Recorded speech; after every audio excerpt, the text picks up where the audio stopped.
Oi, o Ciência Saúde está começando agora. Diabetes é nosso assunto com a endocrinologista Ana Gabriela Fux, presidente da Sociedade Brasileira de Diabetes do Rio de Janeiro. Ela vai explicar os sintomas, formas de tratamento e vai falar também da influência da medicação e da alimentação no controle da doença. Pois é, diabetes é nosso assunto com a Ana Gabriela Fux, que é endocrinologista. E a gente está pensando, bom, vamos definir o que é diabetes. É alta de açúcar no sangue, ponto, você acha? Para a gente ir direto ao que interessa. É uma alteração do metabolismo da glicose. E você acha que a gente tem bons medicamentos para isso ou que a dieta é a grande responsável pela modificação desse quadro?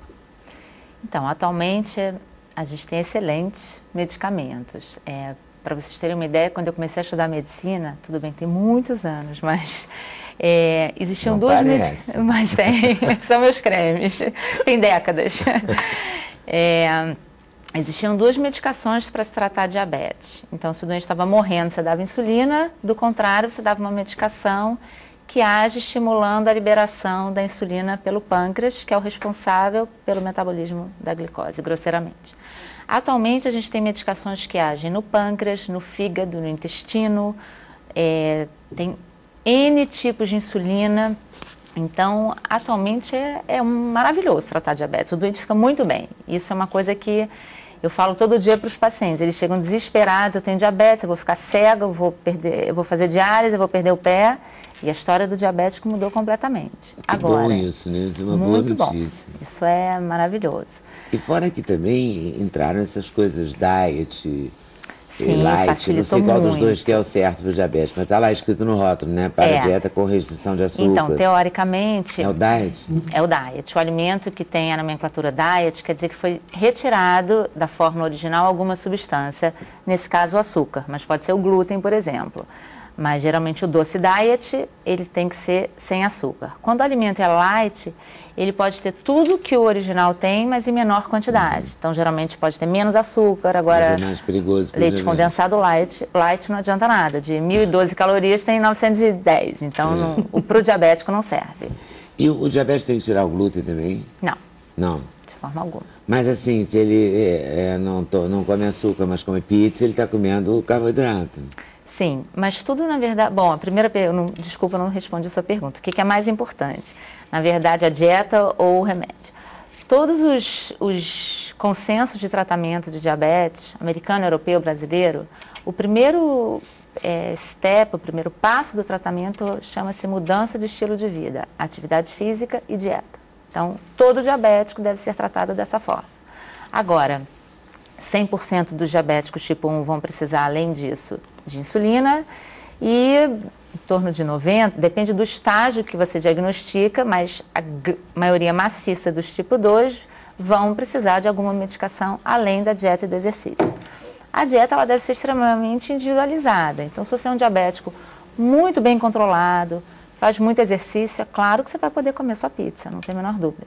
Se você é um diabético que está mal controlado, teve uma infecção ou não teve nada, mas você não se cuida, você come açúcar, você está obeso, a pizza vai ser uma tragédia. Então, depende de como você está. A sociedade... Peraí. Teve um alerta da Vigilância Sanitária de São Paulo e teve uma nota da sociedade que você deve saber melhor que eu juro que eu tinha essa nota. Eu tenho. Comunicar importante da SBEM, não chama? Foi. Sociedade Brasileira de Endocrinologia e Metabologia e Sociedade Brasileira de Diabetes. Fizeram um comunicado se contrapondo a essa matéria do Jornal Nacional que foi mostrado na que sexta-feira. proibia essa medicação aí, o várias. Na verdade, eles colocaram... Metformina, mas o metformina porque eles bateram... Mais sério. Bateram mais e esse é usado há 60 anos, parece. Isso. Então, E os diabéticos ficaram em pânico, escrevendo e nervosos, ligando pra gente. Consultório deve ter bombado. Desesperados. Né? Final de semana, vamos, porque a matéria foi sexta-noite. Foi sexta-noite, imagina. Então, pois é. Então, o que aconteceu? Todo mundo comendo, coitados, do pâncreas, do câncer. Como eu falei, nas últimas 2 décadas, enfim, principalmente na última década, houve uma série de medicações novas lançadas. Claro que para uma medicação chegar na farmácia, ela passa por uma série de estudos, fase 1, 2, 3, 4, é testado em animal, em humano, tem que ter uma população enorme, e todos esses passaram por isso. Alguns desses novos estão sendo ainda estudados para avaliar se tem relação com câncer de pâncreas. Em nenhum momento a metformina entrou nesse grupo. A metformina, ela é a primeira medicação indicada para tratamento de diabetes, seja na Europa, Estados Unidos ou no Brasil, é a melhor. Ela é indicada, inclusive, para pacientes sem diabetes, meninas com síndrome de ovário policístico. Uma das medicações mais prescritas é a metformina, porque existe uma associação de resistência insulínica em meninas com sobrepeso e ovário policístico. Então, daí esse desespero, né? Como é que uma medicação que há décadas é prescrita, é usada por adolescentes, é usada em quem tem pré-diabetes ou só intolerância à glicose, ainda não é diabético, mas não tem mais uma glicemia normal, de repente causa câncer de pâncreas, né? Isso não é correto, então a Sociedade Brasileira de Diabetes e de Endócrino se posicionaram, mostrando que obviamente não tem nenhum embasamento científico em colocar a metformina nesse grupo. Isso nunca foi nem suspeito. Em relação às outras novas medicações, existem alguns estudos que sugerem que pacientes usando algumas dessas medicações têm algumas alterações no pâncreas. Mas até o momento, nenhum estudo mostrou uma relação causal. Isso é, não pode-se dizer que tal medicação cause câncer de pâncreas. E claro que a gente, quando vai a congresso, tem sempre essa discussão ainda. O que tem a favor e o que tem contra. Mas até o momento, todas essas, inclusive, que foram mostradas no Jornal Nacional, são aprovadas para o tratamento, são inclusive recomendadas, são excelentes medicações, claro, devem ser bem indicadas, muitas delas eu acredito que deviam ser prescritas pelos especialistas, porque tem efeitos colaterais, tem necessidade de se monitorizar, e uma delas especificamente saiu na mídia como remédio, a injeção que emagrece, e aí sim foi uma catástrofe, porque você tem dermatologista, o paciente vai ao médico fazer exame de fundo de olho e me dá a injeção que emagrece. E aí, obviamente, virou uma bagunça. Né? Virou uma febre essa injeção, né? Virou uma febre. Tem gente que emagreceu assim 17 quilos em não sei quanto tempo. E que nunca ouviu falar em pâncreas, então não sabe que se toma um remédio tem que fazer uma enzima do pâncreas. E aí, quando vê a notícia, fica desesperada, mas compra sem receita. Isso eles não se desesperam, entendeu? E também aí fica uma coisa meio a casa da Majuana, assim, qualquer um receita. Qualquer um receita, assim. E se você não tem receita e chega na farmácia, o farmacêutico diz, ou a amiga diz, compra a injeção que o meu médico passou, porque eu emagreci 12 quilos, e aí vai lá e quer tomar. Então, realmente... Mas essa injeção é para diabéticos? É para diabetes, diabéticos tipo 2 até o momento, que é 90% da população dos diabéticos, né? São os pacientes adultos, a grande maioria das vezes obesos, e ele tem a grande vantagem sobre todas as outras medicações disponíveis de induzir o emagrecimento. Então, se a gente sabe que a obesidade leva ao aparecimento do diabetes, a gente tem uma medicação que trata ambos, é uma droga boa, é uma medicação boa. Quando bem indicado, obviamente. E ela não faz mal, então, para o pâncreas? Desde que você meça as enzimas, isso, você tem uma atenção. É como uma reposição hormonal. Exatamente. Né? Você faz um exame para ver se está tudo direito na sua reposição. Exatamente. Se no seu mama, no seu colo do útero, paparicolateral, então, se você quer fazer reposição hormonal. Você tem que monitorizar. É só ser responsável, na verdade. É lógico, é só saber o que você está prescrevendo e ser responsável. E o paciente ser responsável de procurar alguém para prescrever. Lógico. Você acha que essas pesquisas que falam recentemente da dieta mediterrânea como a grande solução, quer dizer, toda hora a dieta mediterrânea também é a grande solução, né? Mas também não deixa de ser, né, uma boa dieta. Hoje eu vi um artigo também que dizia que em vez daquelas 5 porções de frutas e verduras diárias, que a Organização Mundial de Saúde recomenda, passou para 10. Eu imprimi até a matéria, mas eu acho que eu deixei na minha mesa. Então, eu quero saber o tamanho da porção, porque senão vai virar o quê? Eram 400 gramas, virou 800 gramas de legumes e frutas de ontem para hoje. Não. Então, infelizmente, a grande solução definitivamente ainda não tem, até porque a obesidade é uma epidemia, cresce de forma absurda, o diabetes cresceu nas últimas décadas, aumentou em 70% a prevalência, e isso foi devido ao aumento da obesidade. E enquanto diabetes, eu particularmente adoro tratar diabetes, porque a gente tem milhões, tem um arsenal terapêutico enorme, Em obesidade, ao contrário, a gente tem cada vez menos medicações, né? Nos últimos anos, a maioria delas teve que sair do mercado por conta de efeitos colaterais. Então, se a gente tivesse já o tratamento, a fórmula mágica com uma dieta, estava tudo resolvido. Infelizmente, não existe. A dieta do Mediterrâneo é muito boa, uma vez que você engloba uma alimentação saudável. Você corta açúcar de uma forma geral, você corta as gorduras saturadas, que é a gordura ruim, é a gordura que aumenta o colesterol ruim, o LDL, e você estimula a ingestão de frutas, legumes, verduras, uma gordura chamada monoinsaturada, que é o azeite de oliva. O azeite de oliva, ele aumenta o HDL. O HDL é o colesterol bom, a gente chama de gari do organismo, ele faz o transporte reverso, ele tira a gordura da artéria. Agora, os estudos que mostraram algum benefício, em primeiro lugar, utilizavam uma dose enorme de azeite por dia, era equivalente a 5 colheres de sopa cheia, que é quase irreprodutível, né?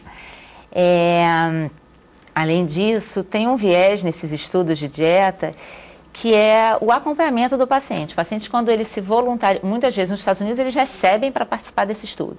Quando ele se voluntaria, ele sabe que ele vai ter profissional ligando para ele o dia inteiro, no mínimo uma vez por dia, ele vai lá de 2 em 2 dias se pesar, ele faz um diário alimentar. Então isso tudo faz com que a aderência à dieta seja muito maior do que você chegar, receber um papel com a sua dieta e ir para casa, e um dia você faz, uma semana você não faz.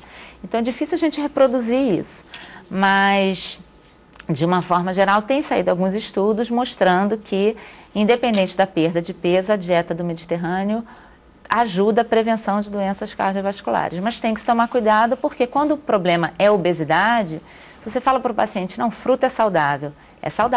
Mas se você senta para assistir o Sem Censura com 2 cachos de uva, você vai engordar bastante, entendeu? Porque cada 8 uvas tem 50 calorias, então calcula 8 uvas? Mais ou menos, 8 a 10. Caramba. Então 8 a 10 é uma porção. Eu fiquei muito impressionado com essa história de porção hoje, quando eu vi essa história de 10 porções. Eu disse, vai dar um trabalho comer. Vai dar um trabalho, você vai ter que... comendo o dia inteiro. Porque o dia inteiro você vai pensar, com uma porção de brócolis, com uma porção de fruta, a gente achou na internet, assim, meio mamão papaya, um kiwi, uma maçã, cada uma porção. Isso, uma legume laranja. ainda não achei, mas eu vou pesquisar mais. Eu quero saber que porção é essa. Depende, assim, os vegetais A, né, o grupo vegetal A geralmente são todas as folhas, tomate, cebola, pepino, é liberado, é 0 calórico. Os vegetais B, cenoura, beterraba, um pouco menos, e tem os vegetais C, que estão no grupo do arroz, batata, inhame, aipim, esses definitivamente você tem que regularizar. Né? São os bons. E a abóbora de bom. A abóbora madura. Vegetal B. Vegetal B? Pode comer, mas... Aquela zero carbo é totalmente condenada? Nada é condenada. Eu particularmente... Entre os meus amigos é o que eu vejo funcionando mesmo, é quando eu vejo a pessoa desdeprimidíssima, mas está no zero carbo, uma semana depois sem carboidrato, perde peso e fica triste. Só proteína. Deprimido, mas magro. Magro, porém deprimido. Não, mas médico sempre quer que se coma de tudo, né? Um pouquinho. A dieta mais sustentável é a dieta convencional, em que você libera proteína, carboidrato, vegetais, dentro, obviamente, de uma porção relativamente controlada. É claro que os alimentos mais calóricos devem ser sempre evitados. Pizza, fritura, doce, açúcar. Tortas, sorvete. Exatamente. Por causa da gordura. Sorvete dos doces é o menos pior, definitivamente. Ainda mais hoje em dia, você tem muito sorvete que, além de ser diet, porque a gente tem que tomar cuidado com o alimento diet. Como eu falei, é um alimento sem açúcar. Mas muitas vezes, no lugar do açúcar, eles colocam mais gordura. Então, o chocolate diet, ele engorda mais do que um chocolate comum. Então, você tem que saber qual é o seu problema. Se é peso, não como diet. Se é diabetes, como diet. Então, mas no sorvete, você consegue um doce palatável, primeiro. Um excelente custo-benefício. Eles são bons, tem pouca gordura e baixíssimo calórico. Tem sorvete, tem picolé de fruta que tem a mesma quantidade de caloria que uma fruta. Então, se você não tem restrição, se você é saudável, só está acima do peso, come sorvete que você vai ficar feliz. Talvez mais do que um kiwi. Dependendo do momento, né? Porque dependendo do momento. Não, está chegando a Páscoa, né? E você já pode escrever um livro, O Kiwi e o Picolé. Que é um bom título. Que é um bom título. O kiwi e o picolé é um bom título. E o picolé. Mas, na verdade, essa época do ano que você entra no supermercado, mesmo que você vá comprar brócolis, você leva uma testada no ovo de Páscoa, né? Essa época não, porque desde janeiro que os ovos já estão em cima da gente. Não, mas agora eles são praticamente o teto, né? Cara. Então você já vai dando testada, tem todos. E com a importação também, tem todas as marcas, os italianos, os suíços. Cestinhos, coelhinhos, ovinhos.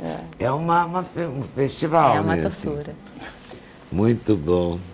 Ó, vou pro intervalo, volto já já. Sem censura no programa da TV Brasil.